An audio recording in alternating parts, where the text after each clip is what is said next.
അകത്ത് പറഞ്ഞല്ല ഞാൻ കേട്ട്. ഈ ചാവാത്ത ദാസമൂലാലിക്ക് വേണ്ടിയിട്ടായിരുന്നു ഈ റീത്തിന്റെ പ്രശ്നം എന്താ ഉണ്ടാക്കി.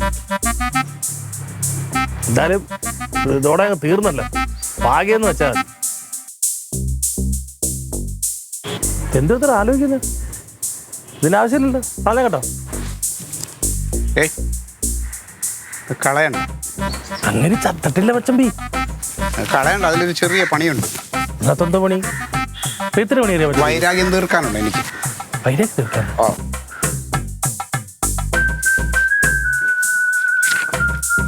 കുറച്ച് കണക്ക് തീർക്കാനുണ്ട്. കർത്താവേ, അച്ചമ്പി അച്ചമ്പി എന്ത് പണിയാണ്? ആറി കഴിഞ്ഞ് ചൂടാക്കി ബിരിയാണിയൊക്കെ നിൽക്കലേ, അതവിടെ കഴിഞ്ഞ്. വേണ്ട, ഈ ഒരു ഓഞ്ഞ റീത്തിൻ്റെ പേരിലേ ആങ്ങളെയും പെങ്ങളെയും കൂടെ എന്നെ എന്തൊക്കെ പറഞ്ഞെന്നറിയാമോ? അതുകൊണ്ട് എനിക്കറിയാം എന്താ ചെയ്യണത്. നീ കുറച്ചൊന്നും അങ്ങോട്ട് മാറിയില്ല. വേണ്ട, മാറിയില്ലടാ.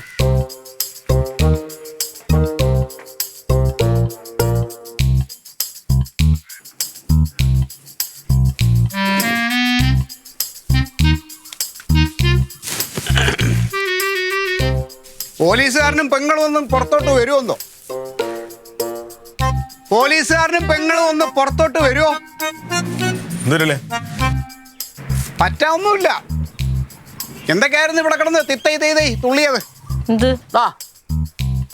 ഇതെന്താണെന്നറിയാമോ? നിങ്ങളുടെ അജി കൊണ്ടുവച്ച റീത്തത ഇവിടെ കൊണ്ട് കളഞ്ഞിട്ട് പോയി. അവിടെ കൊണ്ടാണോ വെച്ചത്? എന്നിട്ടാണ് ഞങ്ങളെ റീത്ത് എന്ന് പറഞ്ഞിട്ട് ബഹളം വെച്ച. എന്റെ പൊന്നെ, പറയായിരുന്നില്ല. എന്തൊക്കെയാടി നീ പറഞ്ഞത് എന്നെ എന്റെ പാർട്ടിയെ? അപ്പൊ ഇത് ഇപ്പൊ കൊണ്ടുവച്ചല്ലേ? ഇപ്പൊ കൊണ്ടുവച്ചെന്ന് ഞാൻ കണ്ടില്ല. വെറുതെ എന്റെ അളിയനെ കുറ്റം പറഞ്ഞു. ചാവാത്ത ദാസപ്പ മലയാളിക്ക് നീ റീത്ത് വേണ്ട. എടുത്ത് ആങ്ങളയുടെ നെഞ്ചത്ത് വെച്ചിട്ട് നീ കൂടെ അവിടെ നിന്ന് വീശിക്കൊടു. നിന്റെ റീത്ത് അവിടെ? അതുകൊണ്ട് റൊണാൾഡോ അങ്ങ് പോയി. റൊണാൾഡോ അങ്ങോട്ട് കയറി പോയി. അവൻ ഇതൊന്നും അറിഞ്ഞില്ല. എന്ത് പോണില്ലേ? എന്നാ എടുത്തോ, വെച്ചോട്. അല്ലെ ഒരു പഴഞ്ചൊല്ലുണ്ട്, കക്കാൻ പഠിച്ച നിൽക്കാനും പഠിക്കണം. ആ, ഇത് റീത്ത് കളനെ കണ്ടുപിടിക്കാനുള്ള ഞങ്ങളുടെ ഒരു നമ്പറായിരുന്നു. എന്ത് നമ്പർ? എടാ, ഒരു ആവേശത്തിന് ഇറങ്ങി പുറപ്പെടും മുമ്പ് ഒന്ന് വിളിച്ചു നോക്കണമായിരുന്നു ആരെങ്കിലും. ദാസപ്പ മുതൽ യഥാർത്ഥത്തിൽ മരിച്ചു.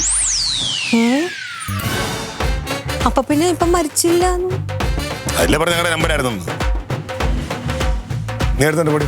ഞാൻ എന്തായാലും ബാഗ് എടുക്കട്ടെ. പിന്നെ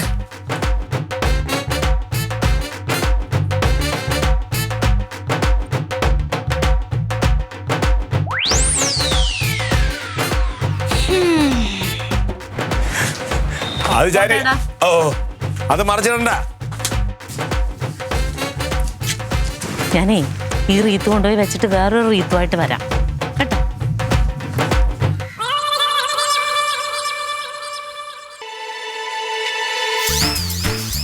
ചേട്ടാ, കഷ്ട. നെഞ്ച് റെഡിയാക്കി വെച്ചോ, ചേച്ചി ഇപ്പൊ റീത്തുമായിട്ട് വരും.